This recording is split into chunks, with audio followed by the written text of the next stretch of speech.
consider you're in martial arts and some guys got you in a headlock.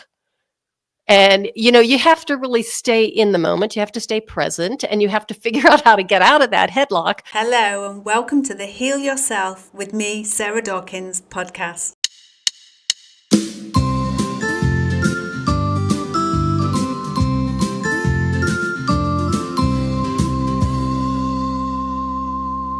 We share people who've already healed themselves, along with health and wellness tips from myself. Hello and welcome back to another episode of Heal Yourself with me, Sarah Dawkins. My guest today is Cheryl Ilov, who is an author, speaker, podcast host, physical therapist, martial artist, dancer, and former chronic pain patient. With over 20 years' experience as a physical therapist in private practice, Cheryl has helped thousands of clients recover from pain and injuries by integrating the science of physical therapy with the art of movement. Cheryl firmly believes that our body has an incredible capacity to heal itself and that everyone can enjoy vibrant health and vitality at every stage of life. So welcome, Cheryl. Thank you, Sarah, for having me on the show. It is an honor to be here with you today. Oh, it's so wonderful to see you again. Thank you. Would you like to share with our audience what you've healed and how you've healed it? Certainly. It all started when I was working as a respiratory therapist. That was my first career, and taking ballet classes a couple times a week. And what started out as discomfort and stiffness in my low back quickly spiraled out of control into a full-blown chronic pain syndrome. And, prior to it getting that bad, I tried doing all the things that I knew, like stretching and trying hot packs, and nothing worked. So it got to the point where I was in so much pain, it was incapacitating. I had to cut back on the hours I was working as an RT because, it's pretty grueling work. And I couldn't take my ballet classes anymore. And so I did what I thought was the right thing, was to go to the Western medicine, people whom I worked with for help.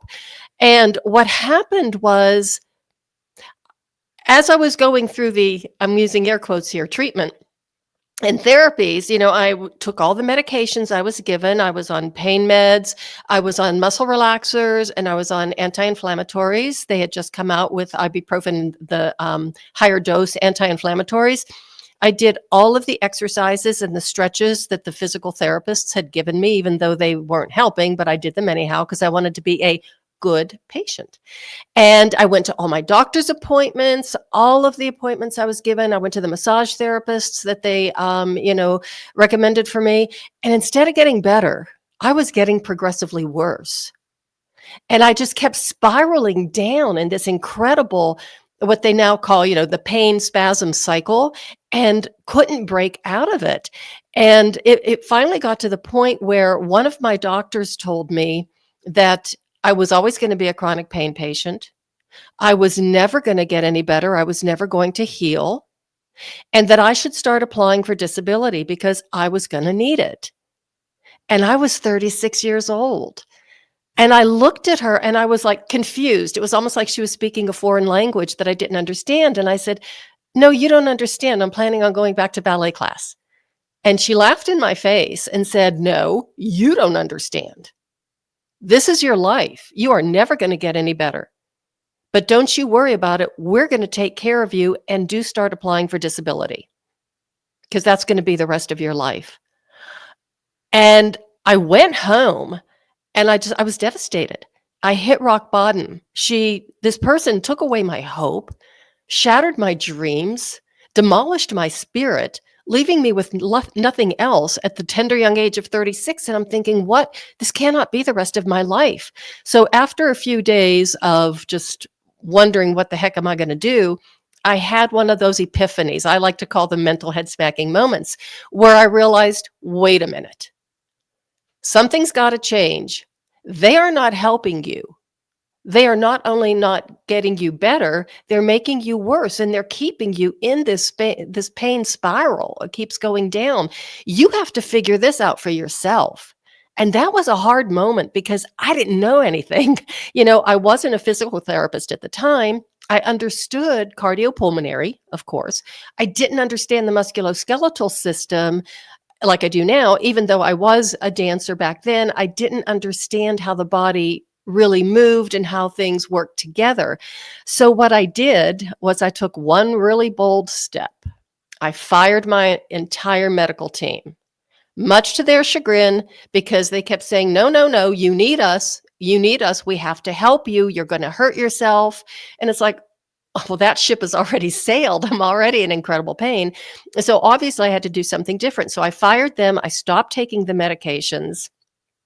I stopped doing the stupid stretches and exercises, and I could say that now as a physical therapist. They were just stupid. Here's a sheet of paper, and do these exercises. Why am I doing them? I did them diligently, and they weren't working.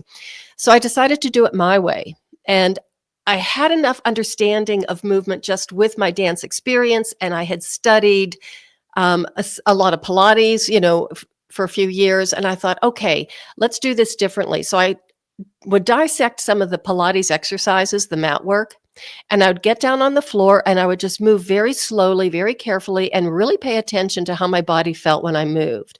When things were difficult, I would back off and I would find different patterns. It was like, wait a minute, I can do this and it doesn't hurt my back. That's interesting. And then I would do something different and it would exacerbate my pain. It's like, okay, stay away from that. So just by doing that, and I added one other thing, acupuncture. Between the acupuncture and my own self exploration of movement and how to use my body in a more efficient way, it took about 8 or 9 months. It wasn't easy, but I ended up being pain free. I was out of shape, I was overweight, but I was out of pain. And so I was able to move on and start to rehab myself at my own pace, at my own in my own way, to go back to ballet class and take just maybe the bar, even just 15, 20 minutes of the bar. Hey, that was a big success. 9 months ago, I couldn't do that. So that's basically how I went on this incredible journey of self-discovery, self-healing, trying a variety of alternative health and healing modalities that brought me to where I am right now. And that takes a lot of courage, doesn't it, to step outside that medical model, because we're so taught to believe that doctors know everything and we know nothing. So to take back that responsibility and say, no, I'm sacking you all and I'm going to work this out myself, it can be challenging. And for a lot of people, they might not even have the courage to be able to do that. But it's about self-awareness, as you've said, and coming back into yourself and understanding what you're capable of, because our minds are what lead our bodies. And if we believe, well, as the saying goes, if we believe we can, and if we believe we can't, we're right. Absolutely. Absolutely. And, Joseph Pilates, it's one of his famous quotes. It is the mind itself that shapes the body. And I really appreciate the fact that you said courageous, because it does take courage to do that. In my case, I don't think it was courage. I think it was an act of desperation, because I was living such a miserable life and I couldn't see myself living that. As this was my sentence for the rest of my life, you are going to live like this. And, that happened. I was 36 at the time. So here I am over 30 years later, and I'm back in ballet class. I take martial arts 3 to 4 times a week. I pole dance. That's where I'm going this afternoon. So yeah, if I had listened to what the experts had told me, if I had really accepted the diagnosis and the prognosis, I was told that the arthritis it was my spine was so arthritic. And that's what the problem was. If you look at the things I can do now, that wasn't arthritis. It doesn't just disappear. It was just a misdiagnosis. And I do believe that our emotions get stuck in our tissues and our joints, and understanding that helps us to address things that we might not be conscious of, and coming back into ourselves and having that self-awareness How do I feel when I move this way or that way, and what's hurting and where is it hurting? That helps us in our own journey to Mhm. understand ourselves, where we're at in life and what's going on around us. And I like to use that to get people to focus in on what really is going on in your Mhm. life and how is that reflecting in your body, because our body ultimately reflects our external reflects our internal. So Mhm. when we look at the external, we can come back into ourselves and see what really is going on that's manifesting in our lives. That's so interesting that you should say that, because it wasn't until a few years ago that I finally realized what had started this pain spasm cycle of the back pain. And it was actually a few months, well, maybe a year or so before the pain started, but I had flown to Pennsylvania to be with one of my sisters who was having surgery, and she was really freaking out over it. And it was like, oh my gosh, I don't want her to be by herself. I'm a medical person, I can help her.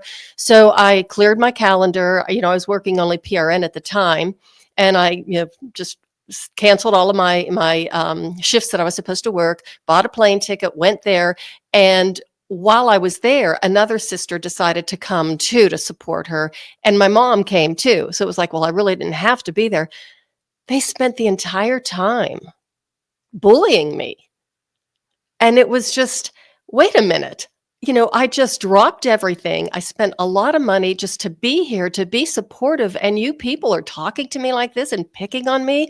It was just so, I didn't know how to deal with it. And it was after, and then I had to sleep either on the floor or in this tiny little, I don't even know what it was. What do they call that? A love seat or something, in my sister's apartment. I mean, it was really bizarre. And, once I got home back to Colorado, that's when the symptoms started to kick in. And I didn't even realize, until years later, that's what started the entire thing, because now I understand a lot more deeply the mind body connection, how our emotions do affect our health, mental, physical, emotional health. And it was like that really was the trigger.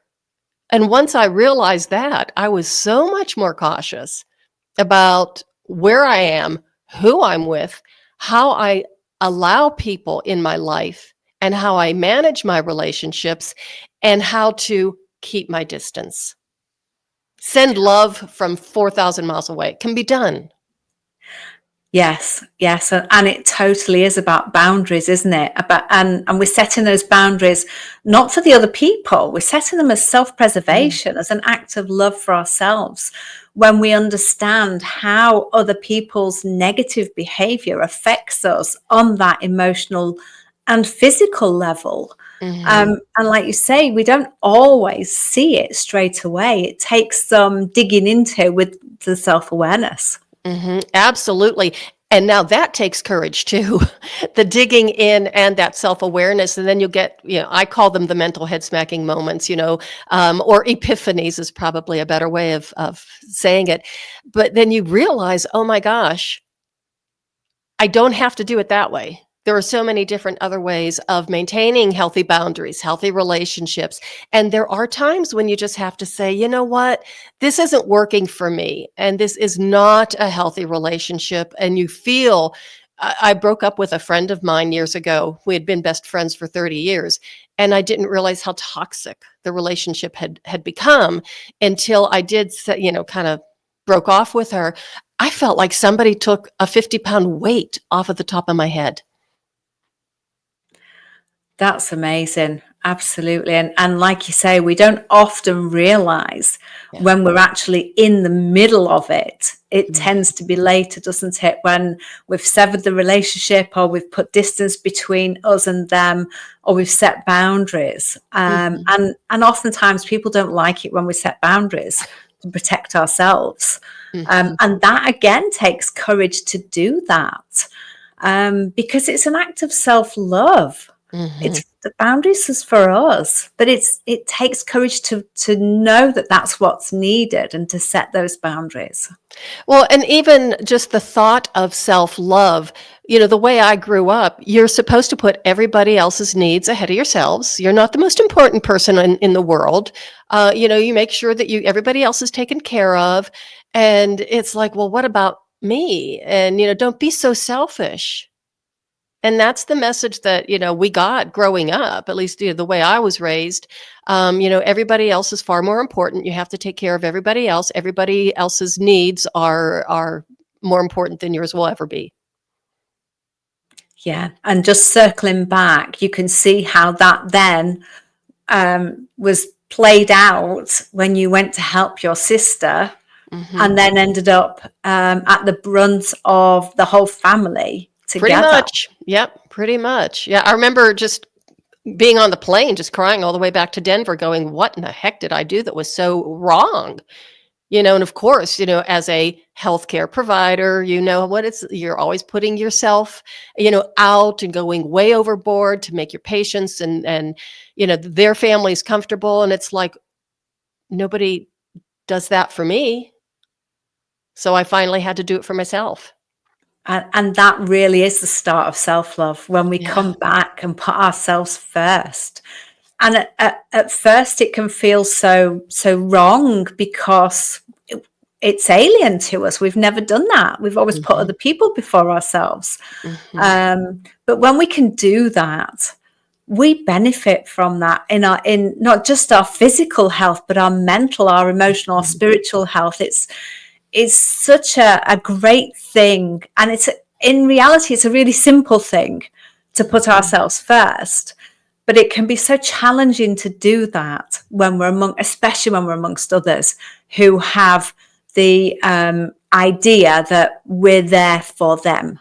Right, exactly. And, there was a time when I couldn't even look myself in the mirror because I just, had so much disdain, for myself, because I was told what a horrible person I was, and you hear it enough and you believe it. And what I started to do was I would just sit down at the table, you know, pencil and paper like the old-fashioned days, and I would write positive affirmations, you are smart, you are courageous, you are beautiful, you are worthy. And I had to just keep doing that. And after a couple of weeks, I was able to at least look myself in the mirror long enough to put on a little bit of makeup. But it was a gradual thing, but I didn't realize how far from myself love and self-care I had become.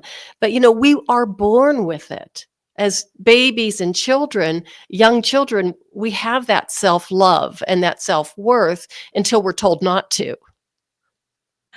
Absolutely. And it's that programming during our formative years, isn't it? That, Mhm. I was listening to a lady recently, and she was saying, when you're a baby and you start crawling, everyone's like, yay, you're crawling. When you start talking, yay, you're talking. When you start walking, yay, you're walking. And then it's, no, don't touch that. No, don't touch that. No, don't touch that. So that's when all the negativity starts coming in, when we get up and start exploring our outside world. And we just soak all of that up as those little children and Mhm. believe that's who we are, what we're being told. I always say that, yeah, the same thing. When we're babies and little children, every single milestone that we accomplish, it's like, yay, you're wonderful. Yay, look at what you can do. Yay.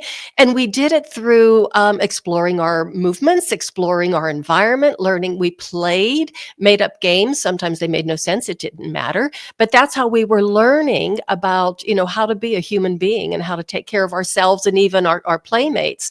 And like everything was wonderful until we got to that point where we were upright and completely ambulatory. And then it was like, okay, sit down and shut up because now we're going to teach you, you have to learn. And it was like, but wait a minute. Prior to this time, all of our learning was organic and it was through self-exploration. And now we have to hand that over to somebody else. And then we actually even lose the ability, we lose that imagination, we lose the creativity. And then as an adult, when we have an injury, we freak out because we don't know what to do with it because we don't understand our bodies or how we move. Yes, exactly. Exactly. And can I take you on to tell us a bit more about how the ballet and how your martial arts helped you in your healing? Oh my goodness. Well, it started with ballet because I started dancing when I was 19, which is really, really early for a ballet dancer. But of course, I was never a professional. I did do some performances and stuff, but just being surrounded, being in a room with a bunch of people who share the same passion that you do about something. And it's just that camaraderie, that sense of community. And then there's beautiful music. And of course, ballet is grueling. So there's the aches and pains and problems that goes along with it, comparing notes and stuff.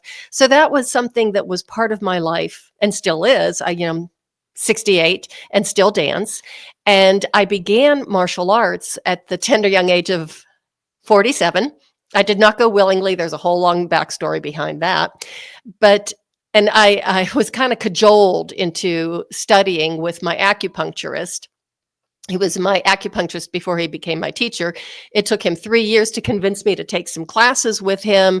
And it was like, okay, 3 years, you finally broke me down. And I agreed to take a few classes just to prove to him how much I was going to hate it. And then I was going to quit. And 3 years later, I became his first female black belt. And in 20 years, he never had a woman achieve that high of a rank. And ironically enough, it was the terrified, traumatized, timid, little 47-year-old ballet dancer that was the one that broke that glass ceiling. But it was something about that art. In ballet, you're really extended, you're long, you're using your body in ways that really aren't natural, but it's beautiful. But in this art, the only music there was the screaming and the groaning and the thrusting and all that kind of stuff. But the movement was, believe it or not, very natural. Not for me, because I was always extended in ballet, but to use my body in a different way where I would be settled. The knees would be soft and I would be moving in a way that was really organic. And then using that organic movement to be able to take down somebody who was twice my size and half my age without smearing my makeup was just amazing. So it was just it was a lot of courage just to go in there and say, okay, I'll take a class. But it wasn't courage that kept me going. I knew I was going to hate martial arts, but the funny thing was I didn't hate it. I fell in love with the art. I fell in love with the training. And I really fell in love with the sense of empowerment that I got from the training. And that's one thing I really want your listeners to take to heart and think about this, to have that much power. Each and every one of us have an incredible amount of strength and power. And there's a warrior in all of us as well, just waiting to be unleashed. I love that. Love it. And again, it comes back to confidence, to step out of the known and into the unknown. Like, I don't want to do martial arts, but I'll give it a go, but I'm just going to prove you wrong. But then to find that you love it.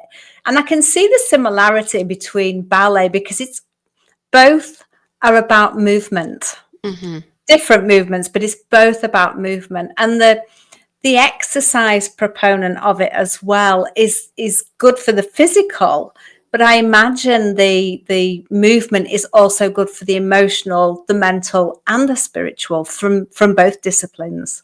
Absolutely. And I always tell people that, especially, both ballet and martial arts, it really helps your critical thinking skills. Consider you're in martial arts and some guys got you in a headlock. And, you have to really stay in the moment. You have to stay present and you have to figure out how to get out of that headlock without hurting you or not hurting him too badly.